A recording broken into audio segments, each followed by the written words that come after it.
अगर आपने रामसे की हॉरर फिल्म वीराना देखी है तो आपको उसकी मुख्य अभिनेत्री जैस्मिन तो याद ही होगी। कमाल की खूबसूरत भूतनी। पर वीराना के बाद वो कहीं गुम हो गईं। इंटरनेट पर भी उनकी कोई जानकारी उपलब्ध नहीं है। वो कहां से थीं, उनके माता पिता कौन थे, और वीराना के बाद की उनकी कोई फोटो भी उपलब्ध नहीं है और ना ही आज तक कोई पब्लिक अपीयरेंस की सूचना है। आखिर कहां है जैस्मिन?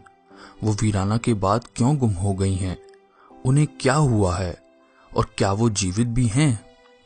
फिल्म में दिखाए गए क्रेडिट के अनुसार उनका वास्तविक जीवन का नाम भी जैस्मिन है। मैं नहीं जानता कि क्या यह नाम वाकई असली है, क्योंकि उन दोनों एक्टर्स का फिल्मों में कोई और नाम रखना एक आम बात थी।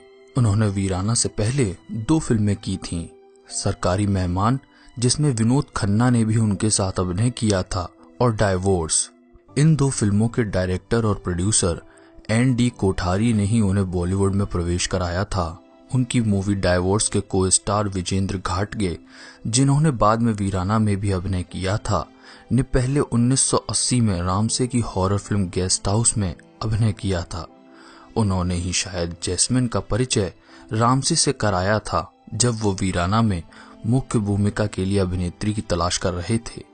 खास तौर पर उन्हें वीराना में उनके रोल के लिए याद किया जाता है। वीराना के बाद उन्होंने किसी फिल्म में काम नहीं किया। इस फिल्म में वो आखिरी बार पर्दे पर दिखी थीं। वीराना के बाद वो कहां गुम हो गई थीं? क्या वीराना के बाद उन्हें किसी फिल्म का ऑफर नहीं मिला था? इसकी संभावना बहुत कम है। शायद उन्होंने शादी कर ली और एक्टिंग पूरी तरह से छोड़ दी और चकाचौंध से दूर अपने परिवार के साथ खुशी से रह रही हैं। अंडरवर्ल्ड के साथ बॉलीवुड के जुड़े होने का एक लंबा इतिहास है।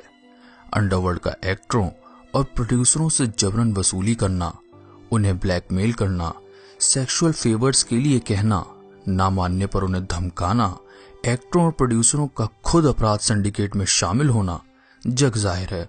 इसलिए जैस्मिन के गायब हो जाने के पीछे अंडरवर्ल्ड के होने की अटकलें सच भी हो सकती हैं।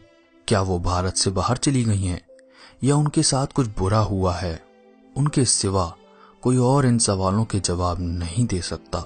जैस्मिन का गायब होना एक रहस्य ही बना रहेगा।